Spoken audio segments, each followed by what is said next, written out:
یہ ریڈیو صدائے حریت جموں اور کشمیر ہے، محمد طارق اپڈیٹ کے ساتھ۔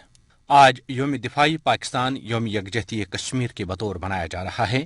آج پورے پاکستان اور آزاد کشمیر میں جگہ جگہ تقریبات منعقد کی جا رہی ہیں، جن میں کشمیری عوام کے ساتھ یکجہتی کا بھرپور اظہار کیا جا رہا ہے۔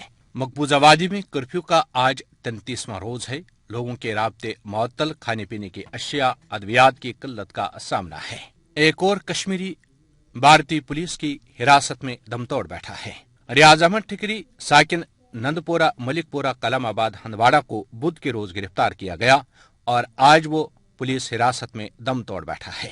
مقبوضہ کشمیر کی سماجی کارکن شہلا رشید کو گرفتار کیا گیا ہے۔ انہوں نے 5 اگست کے بعد مقبوضہ کشمیر میں بھارتی فوج کے مظالم کو بے نقاب کیا تھا، جس پر دہلی پولیس نے ان کے خلاف غداری کیس کے تحت باضابطہ FIR درج کی اور آج اسے گرفتار کیا گیا ہے۔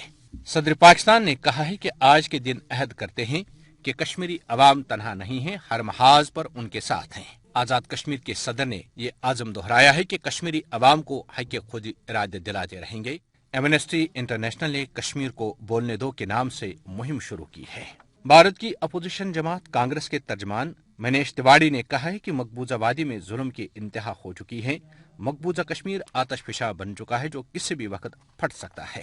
امریکی محکمہ خارجہ کی ترجمان نے 5 اگست کو بھارت کی طرف سے مقبوضہ کشمیر کی خصوصی حیثیت منسوخ کیے جانے کے بعد سے مقبوضہ علاقے میں صورتحال پر تشویش کا اظہار کیا ہے۔ اب سنیے تبصرہ۔ آج پورے پاکستان اور آزاد کشمیر میں یوم دفاع پاکستان اس عزم کی تجدید کے ساتھ منایا جا رہا ہے کہ اہل کشمیر کو تنہا نہیں چھوڑا جائے گا۔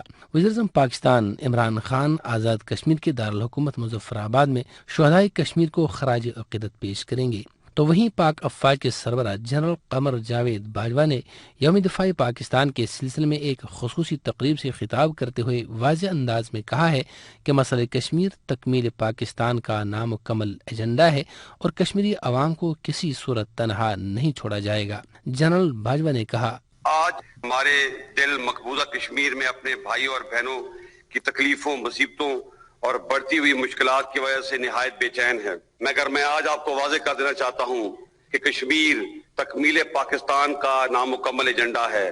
میں آج کے دن کشمیری بھائیوں اور بہنوں کو یقین دلاتا ہوں کہ پاکستان کبھی بھی کشمیریوں کو تنہا اور حالات کے رحم و کرم پر نہیں چھوڑے گا۔ پاکستانیوں اور کشمیریوں کے دل ایک ساتھ رکھتے ہیں۔ کشمیر پاکستان کی شہ رگ ہے۔